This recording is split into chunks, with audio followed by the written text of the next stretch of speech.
do have a time limit, so we'll have to stick within that because of Zoom. And this is my first one, so I apologize if there's any blunders or I make any mistakes, but I do look forward to your feedback after. A little bit of the legal stuff to get out of the way. Tonight, and these sessions are just about sharing of knowledge, sharing of information, answering questions. They are not specifically directed at you, so please don't go and act on this. Please rather book a session with me or with your financial planning professional or someone you trust to make sure that everything is set up and that meets your specific needs and requirements. But the reason why I do what I do, and then we'll get straight into the questions, is my passion is to help and educate people to make informed decisions about their financial planning. I work as a planner, a coach. I help be a catalyst for change, help you create habits that help you reach your goals, reach your dreams, create that financial well-being, and be someone you can turn to. So the go-to guy per se. Here are some of the questions that I've received, and I will scroll over to the next page soon so that you can see more. But this is where we're at the moment and what I have at the moment with regards to questions. So I'm going to run through them all. So do I register a trust and how much? I'm assuming this is what the person is asking. So I can assist with registering of trusts, giving trust advice, trust assistance, guidance, make sure whether a trust structure is correct for you or not, as there's a lot of things to consider when registering a trust. They're not as nice as they used to be many, many years ago. They are a great asset protection, estate pegging protection, and great for legacy planning. With regards to fees, the consult is free of charge. The partners I use do not charge to draft a trust, but you do need an independent trustee, and there are some responsibilities that the trustees have, such as holding an annual general meeting, such as having financial statements. So there are needs and requirements that must be met. And those do come at a charge. And that would be 850 Rand per month. However, if you have someone in mind that you want to use instead, you by all means can use that person. Interested in setting up a will and selecting an executor? That's fantastic. In my opinion, a will is your most important financial planning document. Ladies and gents, this is what you will use to pass on your knowledge, your wisdom, your legacy, your wealth to others. So drafting a will is critical. I do not recommend you do a DIY. I do not recommend you try and do it yourself. The Wills Act of 1953 and subsequent acts that are involved in drafting a will and winding up an estate are quite burdensome. So selecting a knowledgeable and educated executor, which is now a requirement of the Master of the High Court, is critical. So you want to make sure that this executor knows what they're doing, does what they do, and is competent to do so. So are they qualified? And in their course of business, do they wind up estates? An executor's job is to make sure that what you have listed in your will is actually actionable and can be done. So selecting the right partner for when you are not here is critical. So please don't make this decision lightly. An interesting one I had 2 weeks ago, I had a chap get in touch with me. His mother made him the executor on her estate. He said he would not wish this burden upon his worst enemy. For 4.5 years, he's been trying to wind up his mother's estate, and he says he hasn't had the opportunity yet to grieve her death. Just imagine that. Someone you love has passed away, and due to the fact that you have to now go to SARS offices, the Master's Court, deal with various attorneys, accountants, insurance companies, investment companies, you spend all your time trying to wind up an estate and not mourn the passing of the person. So please consider that carefully. Then there was a number of questions about investing offshore. It is a critical part of your portfolio, and you must have offshore exposure in your investments. How much is a very different question, because that is based on each person. We then look at risk. Now, for most, risk means the chance of losing money.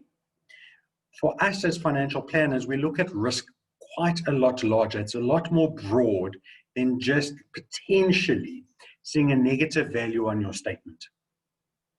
So you've got geographical risk, you've got company risk, you've got exchange risk, you've got tax risk.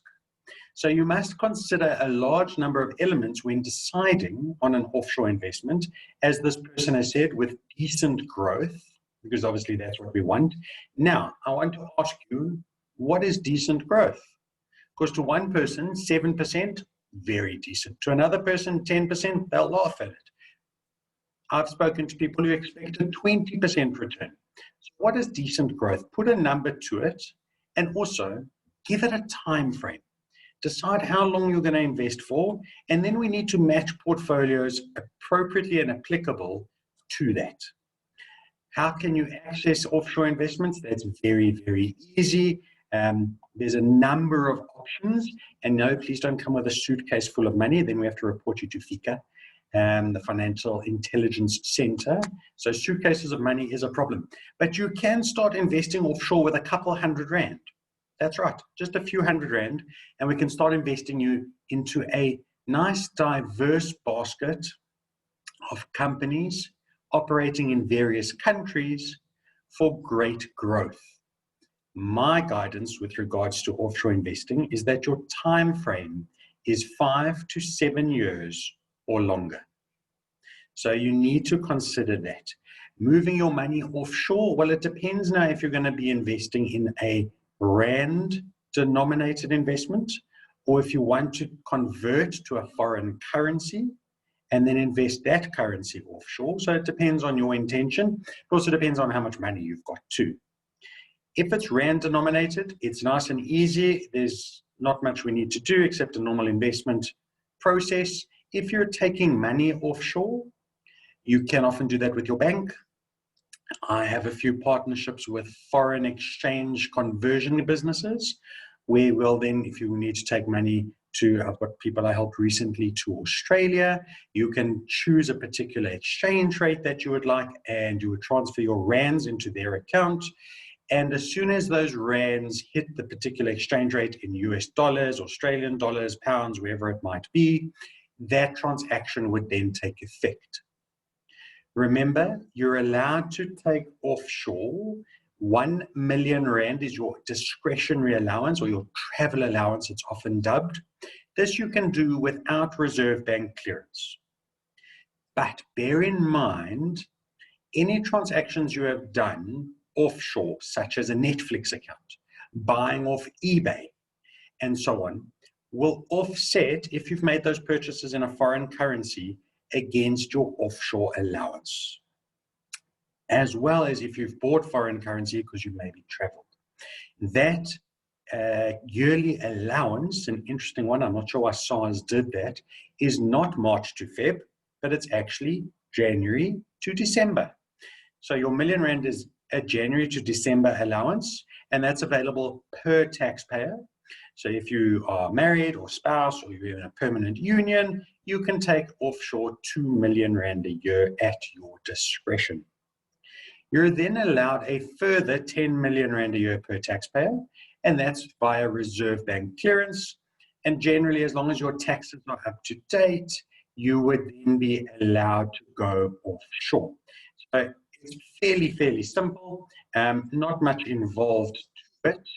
And I do have people that can assist and help in this regard. Okay, good one here. What are my thoughts on endowments as investment vehicles?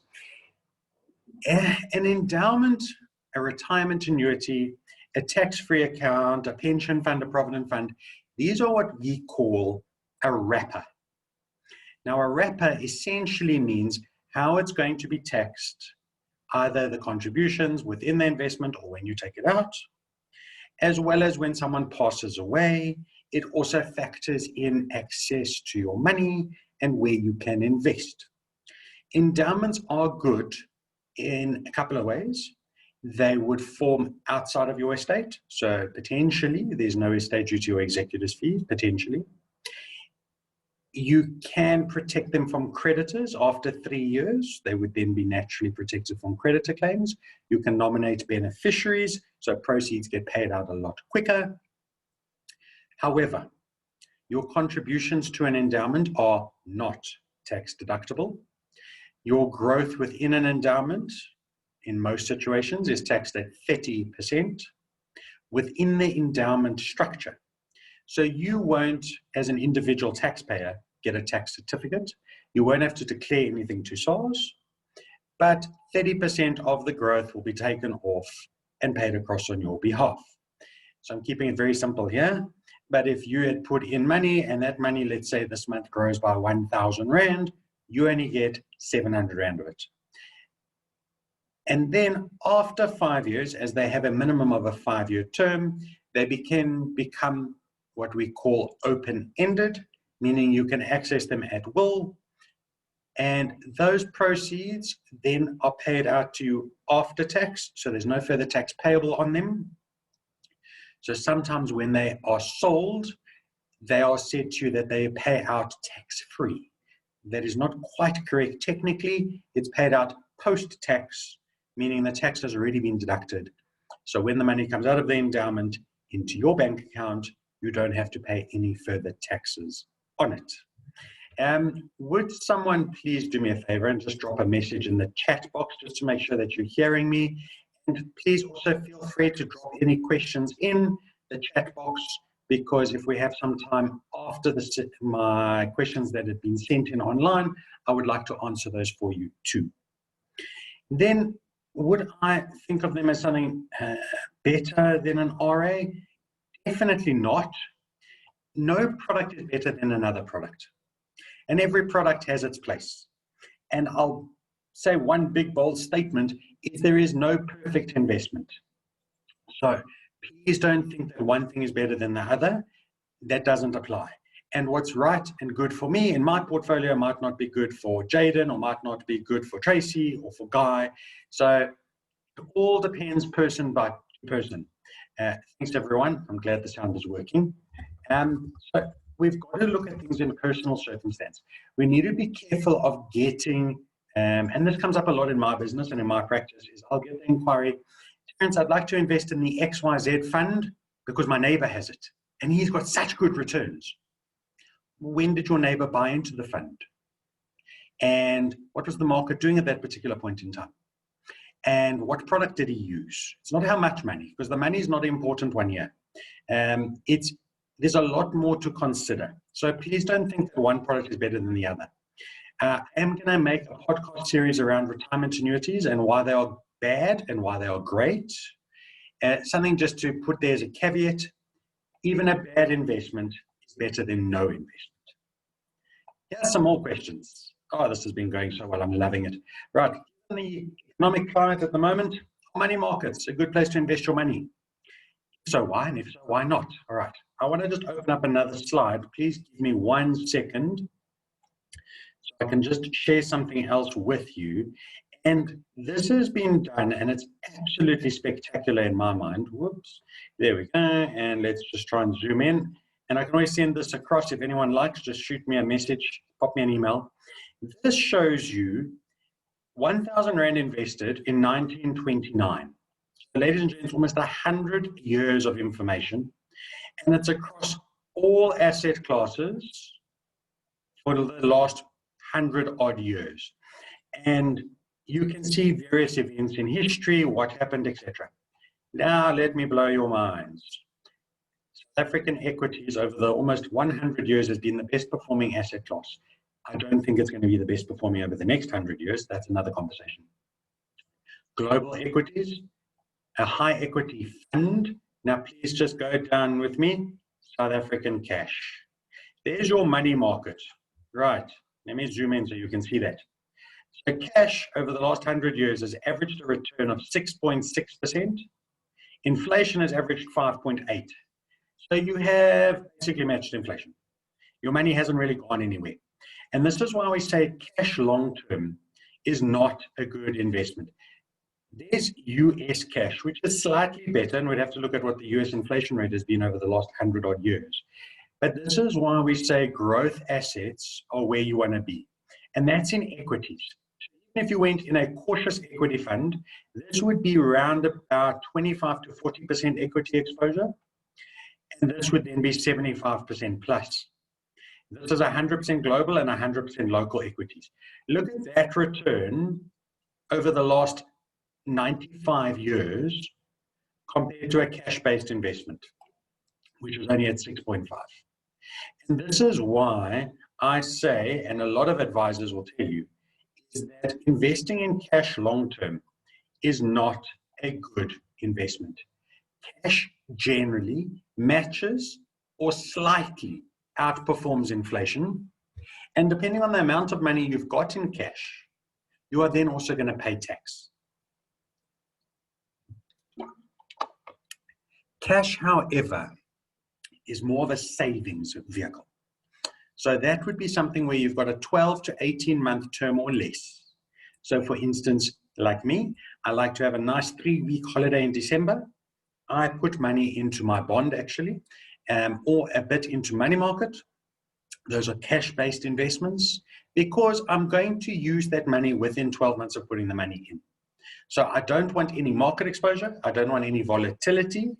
And I'd like to at least kind of match inflation or slightly beat it. So that's my reason there is why and when you should consider money market or similar type products, such as fixed deposits at your bank. How do we structure a short-term passive income generation portfolio, I'm imagining, with long-term 15-year plus index funds in South Africa? That is quite an interesting question. So how do you get short-term returns with long-term funds? You don't. So it's telling me we've only got 10 minutes left of this meeting. I think it's because I started a few minutes early to let people in. If we get disconnected now, please all rejoin, and I will continue until 6 o'clock. So that's, you don't. And we're going to have to look at there from an income generation. I'm assuming this person might be retired or retiring. And income is generally created from interest and dividends. So we need to consider that. What is the best short-term savings option out there that's easy withdrawal from should you need the funds? Money market. Go and find a money market at your bank or another bank, or I can give you a money market fund, potentially an income fund, which is money market and bonds. That will give you a slightly higher yield, but it's short-term, and I'm going to imagine you mean less than 12 months. Don't get clever, don't get fancy, keep it in money market. I want to tie that in quickly with emergency funds. Many, many times I've had conversations and I've been told that my emergency fund, and this is the person, not me, Terence, has my emergency fund in a fixed deposit. And I don't know about you, ladies and gents, I don't get told I'm going to have an emergency in 30 days' time. You know, emergency, bam, happens now. Whoop, need some money. So please don't lock your emergency money into fixed deposits. That's not emergency money. You must have a minimum of 3 months of living expenses. I'm often asked, what do I mean by that? I mean debit orders. You want to pay for your bond or rent. You want to pay for food. You want to pay for your medical aid. You need to pay for your cell phone and your fiber. Things you need to continue your standard of living. You can cut out from that a Netflix if you have to and a Showmax and going out for meals and drinking with your mates on the weekend. That's not part of your emergency fund. And up till yesterday, you couldn't actually go out and drink in South Africa anyway. So please don't lock your emergency money away. Now, is it the right time to buy property? So interest rates are the lowest we will probably ever have again in our lifetime. I doubt they will go down any further. They are only going to start going up from next year. That's just absolute certainty. The question to ask yourselves here is, with interest rates this year having dropped 3%, when they go back up 3%, and it's not going to be as quick as they came down, can you still afford that property? So you need to make some very careful decisions around your property. Is it a rental property? Is it a property that you're going to use as a residence yourself, your primary residence? And we need to factor in a significant amount of costs and increases in interest rates. Even with today being at the lowest interest rate that we have had in 50 years. Oh, what happened to my camera? Oh, there we go. The lowest we've ever had in about 50 years. I still recommend you add 2 to 3% to it and see that you can still continue to afford it. It is critical. RAs, keep them, move them, cancel them. Whoa, what do we do? Personal circumstance. I'm not going to tell you what to do in this situation. I have an RA. I do contribute a little bit to it because of the tax benefit to me. But I first max out my tax-free account each year. I put some money into an RA and I will not get anywhere close to the maximum, and I will never contribute close to the maximum. As I then have other investments that give me returns of prime plus 5 over a 5-year period. And I also make use of then offshore ETFs. I see here they said, should they cancel because they've averaged 3% in 14 years? Well, yeah, RAs haven't done great because we are limited to the South African economic environment, with 75% of your funds having to remain within South Africa. The big one I want you to look at within your RA is your fees. Yeah, if you're paying high fees, you need to ask your financial advisor or your RA provider for 2 things. Ask them for an EAC and an IRR. And we love abbreviations. That means effective annual costs and internal rate of return. And once we have those numbers, we can see what to do with it. But yeah, it's definitely a catch-22. I've got people that are lowering their provident fund contributions or pension fund contributions. So again, personal circumstance there. I do believe they have their place. Some of the big reasons is it forces you to save. You can't touch your money. And sadly, history confirms this. People who have large money in investment accounts touch it before they should. So retirement savings is for retirement only. Where do I start? I'm 22 and I've been employed for a year. Start with a budget. Make sure you know where your money is going. Have at least a 3-month emergency fund. Try and build it up to 6 months. And then we need to look at your personal situation. Are people dependent on you financially? And do you have income protection? I think that is a significant benefit that every employed person should have. Then look at your tax-free accounts. Look at short, medium, and long-term investments. Draft a will. There's a lot of things to consider here. Something that I've copied from Stealthy Wealthy, and if you don't follow him on Twitter, go and do that and check out his website. Try and be better every single month, even if it's just by 1%. Make sure that you keep trying to pay off debt, especially today with it being so super cheap. Keep doing regular things. If you need help, find a partner to help you. Reach out to me anytime. You can ask me anything. Well, almost. I'm not a guru, never proclaimed to be, but I do have partners that can assist. I want to thank you very much for your time. If you have any questions, please pop them in the chat box. We have about 3.5 minutes. Please feel free to ask as well. I've got one here that's come through. Do you recommend the easy equities as a way to invest in US shares in USD in terms of ease of use and cost effectiveness? Because of their ease of use and cost effectiveness and the low entry points, they're a great platform. They're absolutely spectacular. If you're comfortable picking your own shares and you're comfortable managing your own portfolio, I don't think you can go wrong with them. They're part of a very good organization, Purple Group as partners, Sanlam as major shareholders. I think you would do a lot worse out there by not making use of easy equities. Again, based on your situations and if you are comfortable making those decisions. Any other questions, ladies and gents? What do you think of government trying to use our pensions for their bank and SOEs? I think it's shocking. It's absolutely terrible. And if I had a soapbox, I would stand on it. But, it's negative press at the moment, it is media. It is ANC making noise, it's not government, and I know they both kind of intertwine very loosely. There's a lot that needs to take place. Please don't make decisions based on emotions. Please don't make decisions based on nameless and faceless blog articles. Do research, make sure it's part of your bigger portfolio. There's not much we can do to get money out of an RA except emigrate or become permanently disabled or retire. Then you can have your money. Retail bonds, fantastic investment. Guaranteed returns, 2, 3, and 5 year product. The rates are fantastic. Make sure you understand how they calculate the interest, because in some cases it's compounded and in other cases it is not. Again, personal circumstances. Do you want to be investing in government and giving them money? That's up to you. We've got about 1.5 minutes left. I'm running this session again, be different questions on Saturday morning. And like I said, this was my first Zoom. Was it of benefit and should I continue them? Roxy, is it possible to live off dividend income in another currency but domiciled in South Africa? Absolutely. I don't see why not. We can most certainly set up an offshore portfolio that is dividend rich, that generates decent returns. Those dividends would then be in a foreign currency. And because of the natural depreciation of the rand, you would be able to get a decent income.